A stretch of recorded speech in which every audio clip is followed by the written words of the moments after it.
Merit ಇರೋದು, ಪ್ರತಿಭೆ ಇರೋದು, ಜಾತಿ ಇರೋದು. ಅವಕಾಶ ಸಿಕ್ಕಿದ್ರೆ ಬರ್ತದೆ. ಅವಕಾಶ ಸಿಕ್ಕಿದ್ರೆ ಬಾಬಾ ಸಾಹೇಬ್ ಅಂಬೇಡ್ಕರ್ ಅವರು ಬಹುಶಃ ಈ ದೇಶ ಕಂಡಂತ ಮಹಾನ್ ಜ್ಞಾನಿ. ಏಕಾಂತರ ಅಸ್ಪೃಶ್ಯ ಜಾತಿಗಳು ಹೆಂಗೆ ಅವರು ದೊಡ್ಡ ಜ್ಞಾನಿ ಆಗಬೇಕು, ಬೇರು ಸಾಧ್ಯ ಆಯಿತು. ಇದರಿಂದ ಯಾವ ಜಾತಿಗಳು ಜಿಡಿಪಿ ಅನ್ನೋದು ಬಹಳ ಮುಖ್ಯ ಅಲ್ಲ, ನಮ್ಗೆ ಹೆಂಗೆ ಅವಕಾಶ ಸಿಕ್ತು ಅನ್ನೋದು ಬಹಳ ಮುಖ್ಯ.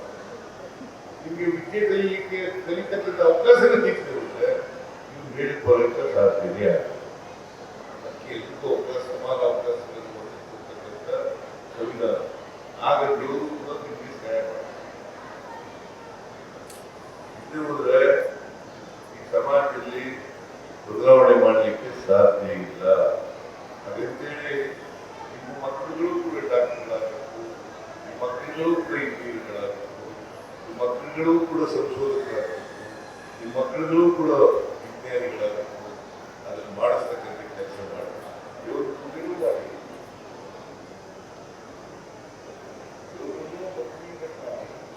ಇನ್ನೂ ಮಾಡಿ. ಇದನ್ನು ಮಾಡಿದ್ರೆ ಬರೀ ದೇವರೇ ಅದಕ್ಕೆ ಭಗವತಿ ಸೇವೆ ಮಾಡಬೇಕು, ಸಾಮಾಜಿಕ ಕ್ರಾಂತಿ ಮಾಡಬೇಕು. ಅವರು ಈ ಕರ್ಮ ಸಿದ್ಧಾಂತವನ್ನು ತಿರಸ್ಕಾರ ಮಾಡಬೇಕು. ಕರ್ಮ ಸಿದ್ಧಾಂತ ಅಂದ್ರೇನು?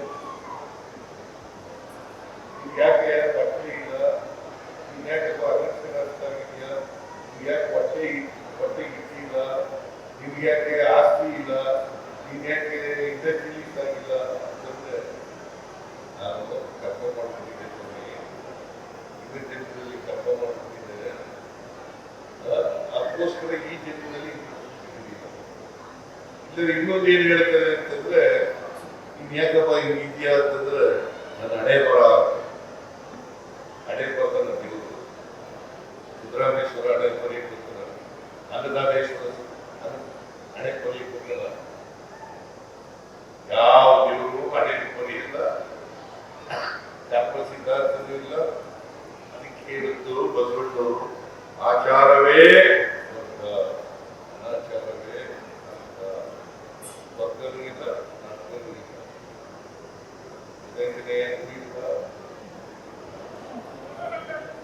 ಗೊತ್ತಾಯ್ತಾ? ನಿಮ್ಗೆಲ್ಲ ಗೊತ್ತಾಯ್ತಾ?